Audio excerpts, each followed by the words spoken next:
میدان جنگ میں کعبہ گری کے انتظامات اور اسلام۔ سوال ہے کہ آج کل جنگ میں جہاں سپاہیوں کو وطن سے ہزاروں میل دور جانا پڑتا ہے اور ان کی واپسی کم از کم 2 سال سے پہلے ناممکن ہو جاتی ہے، سوشل قباحتیں مثلاً زنا وغیرہ کا پھیل جانا لازمی ہے،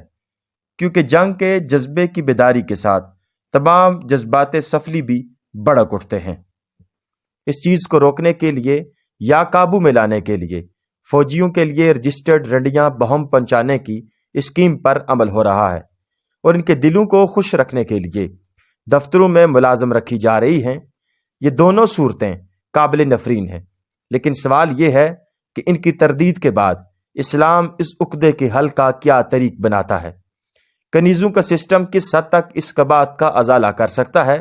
کیا وہ بھی ایک طرح کی جائز کعبہ گری نہیں ہے؟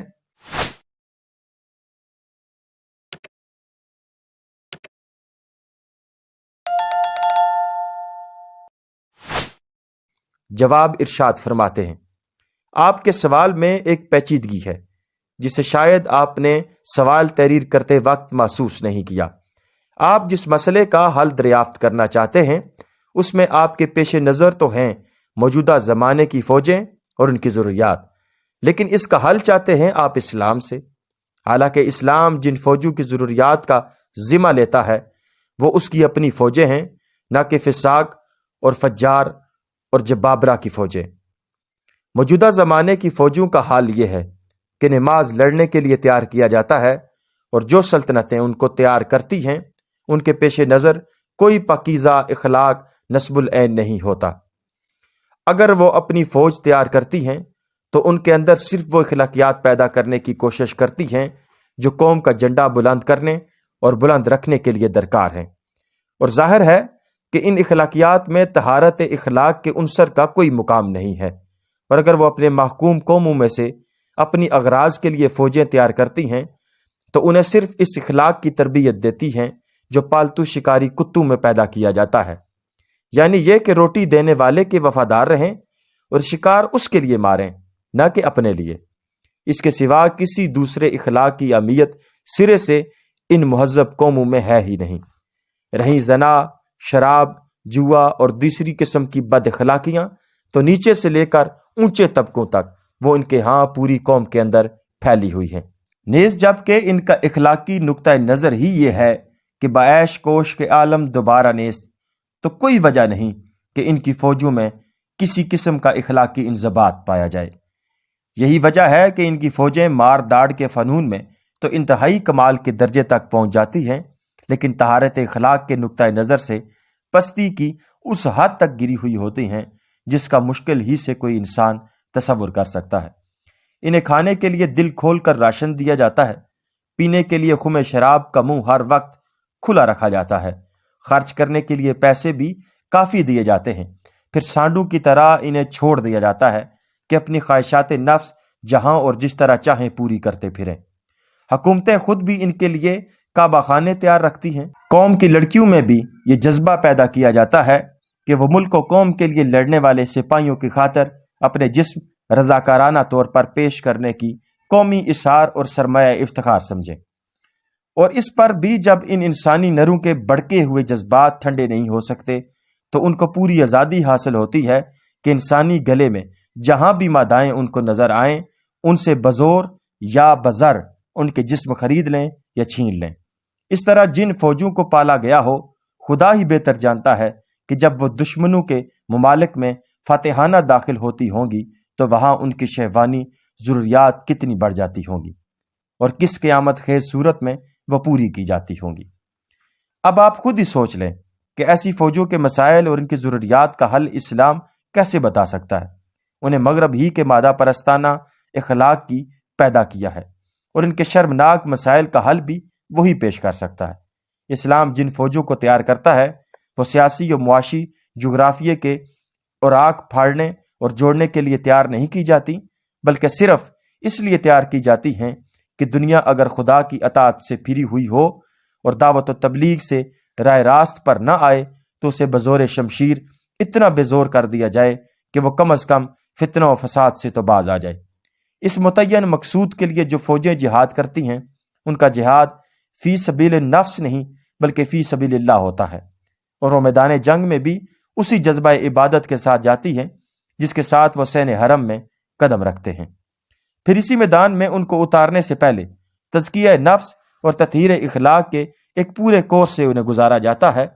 انہیں خدا سے پھرے ہوئے لوگوں کی سرکوبی کا کام سکھانے کے ساتھ یہ بھی سکھایا جاتا ہے کہ وہ اپنے نفس کو، اگر وہ خدا سے پھرا ہوا ہو، کس طرح زیر کریں، اور دوسروں کو احکام الہی کا مطیع بنانے سے پہلے خود اپنے آپ کو کس طرح خدا کا مطیع بنائیں۔ انہیں یہ سکھایا جاتا ہے کہ میدان جنگ میں قدم قدم پر خدا کو یاد کرتے ہوئے بڑھیں، عین لڑائی کی حالت تک میں نماز اپنے وقت پر ادا کریں، اور دن ان کے گھوڑے یا ٹینک کی پشت پر گزریں تو رات مسلح پر۔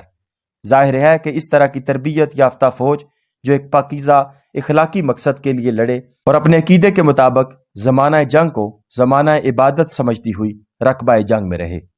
اس کی شہوانی ضروریات موجودہ فوجوں کی ضروریات جیسی نہیں ہو سکتی،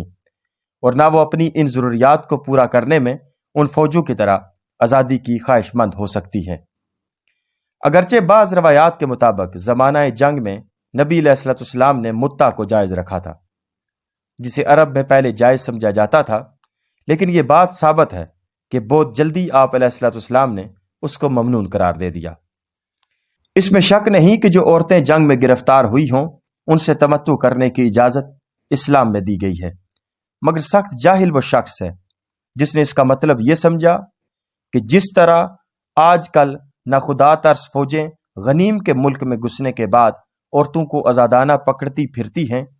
اور جہاں جس سپاہی کو جو عورت مل جاتی ہے وہ اس سے زنا کر ڈالتا ہے، ایسی اجازت اسلام نے اپنی بھی فوجوں کو دے دی ہے۔ دراصل یہ اجازت چند شرائط کے ساتھ ہے۔ اول تو عورتوں کا پکڑنا فی نفس ہی مقصود کی حیثیت نہیں رکھتا کہ وہ خواہ مخواہ فوج کی شہوانی ضروریات پورے کرنے کی خاطر دشمن قوم کی عورتوں کو بھیڑ بکریوں کی طرح پکڑ لایا جائے،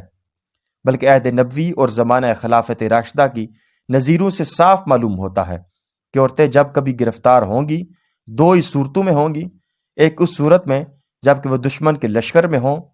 اس صورت میں جس طرح لشکر کے مرد گرفتار ہوں گے اسی طرح عورتیں بھی گرفتار کر لی جائیں گی، دوسرے اس صورت میں جب کہ کوئی شہری آبادی اسلامی فوج کا مقابلہ کرے اور عنوتاً فتح ہو، اس صورت میں اسلامی فوج کے کمانڈر کو حق ہے کہ ضرورت سمجھے تو پوری آبادی کو گرفتار کر لے۔ نیز اس صورت میں جو عورتیں اور بچے ایسے رہ جائیں جن کے سرپرست مرد مارے جا چکے ہوں ان کو بھی اسلامی فوج اپنے چارج میں لے گی۔ پھر جو عورتیں ان صورتوں میں سے کسی صورت میں فوج کے قبضے میں آ جائیں انہیں کوئی سپاہی اس وقت تک ہاتھ نہیں لگا سکتا جب تک کہ اسلامی حکومت میں اس امر کا فیصلہ نہ کر لیا جائے کہ انہیں لونڈیاں بنا لینا ہے، اور جب تک کہ ان کی فوج میں باقاعدہ تقسیم نہ کر دیا جائے، اور یہ فیصلہ صرف اس صورت میں کیا جائے گا جب کہ غنیم سے فدیے پر یا اسیران جنگ کے تبادلے پر کوئی معاملہ طے نہ ہوا ہو۔ اس صورت میں جو عورتیں حکومت کی جانب سے کسی مرد کی ملک میں باقاعدہ دے دی گئی ہوں اس پر صرف وہی ایک مرد تصرف کر سکے گا، اور اس کے لیے بھی قانون یہ ہے کہ استبراء رحم کی خاطر وہ اس وقت تک صبر کرے گا جب تک کہ اس عورت کو ایک مرتبہ حیض نہ آ جائے۔ یہ اس غرض کے لیے ہے تاکہ اس کا امر کا اطمینان ہو جائے کہ وہ حاملہ نہیں ہے، اور اگر حاملہ ہو تو پھر وضع حمل تک اس کو صبر کرنا چاہیے، اس دوران میں وہ اس سے مباشرت کرنے کا حق نہیں رکھتا۔ پھر جو عورت اس طریقے سے کسی شخص کی ملک میں دی گئی ہو وہ اگر اس سے تمتع کرے تو جو اولاد اس کے بطن سے پیدا ہوگی وہ اس شخص کی جائز اولاد قرار پائے گی اور اس کی وارث ہوگی۔ نیز اولاد کی ماں بن جانے کے بعد پھر وہ شخص اس عورت کو بیچنے کا مجاز نہ رہے گا، اور اس کے مرنے کے بعد وہ خود بخود آزاد ہو جائے گی۔ یہ ہے جنگ میں پکڑی ہوئی عورتوں کے بارے میں اسلام کا اصل قانون۔ اس کے بعد کون کہہ سکتا ہے کہ اسلام حالت جنگ میں اپنی فوجیوں کی شہوانی ضروریات پورے کرنے کے لیے اخلاقی قیود میں کسی قسم کی ڈیل پیدا کرتا ہے؟ اس کے برعکس اسلام تو ان پر یہ پابندی عائد کرتا ہے کہ جائز تعلق کے موقع میسر آنے تک بہرحال وہ ضبط نفس سے کام لیں، خواہ ایسا موقع میسر آنے میں کتنی ہی مدت لگ جائے۔ دوسری طرف احادیث و آثار کے مطالعے سے معلوم ہوتا ہے کہ انسانی کمزوریوں کا لحاظ کرتے ہوئے یہ دیکھنا بھی اسلامی حکومت کے فرائض میں سے ہے کہ اس کے سپاہی زیادہ مدت تک اپنی عورتوں سے علیحدہ نہ رہ کر اور ان کی عورتیں زیادہ دیر تک اپنے مردوں سے جدا رہ کر کہیں بد اخلاقیوں میں مبتلا نہ ہو جائیں۔ یہی غرض تھی جس کی خاطر نبی علیہ الصلوۃ والسلام نے ارشاد فرمایا کہ مجاہدین کی بیویاں پیچھے رہنے والے مردوں کے لیے ویسی ہی آرام کی گئی ہیں جیسے خود ان کی مائیں ان پر حرام ہیں، اور یہ ارشاد فرمایا کہ پیچھے رہ جانے والے مردوں میں سے جو شخص مجاہدین میں سے کسی کے بال بچوں میں اس کا جانشین ہو اور پھر وہ ان کے معاملے میں اس کے ساتھ کسی قسم کی خیانت کرے، وہ قیامت کے روز کھڑا کیا جائے گا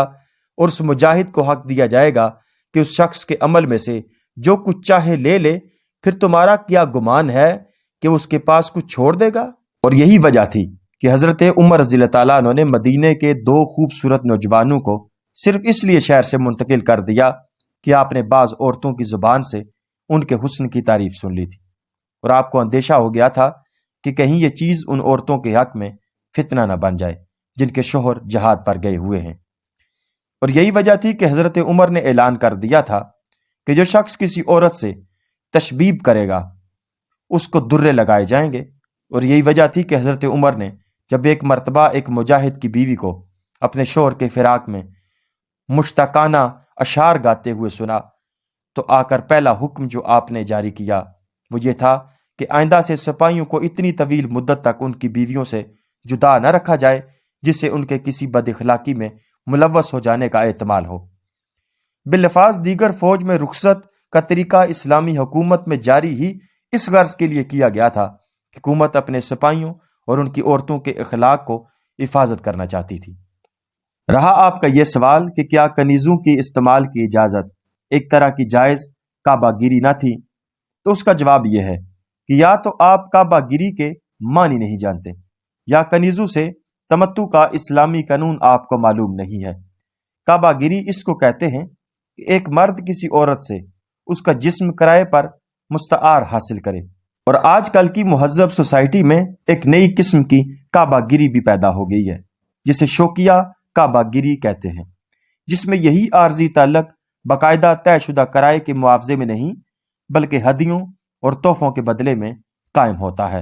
اور سوسائٹی میں خاتون محترمہ کی عزت بدستور برقرار رہتی ہے۔ رہا کنیزوں سے تمتع کا اسلامی قانون تو وہ میں اوپر بیان کر چکا ہوں، دونوں کا مقابلہ کر کے آپ خود دیکھ لیں۔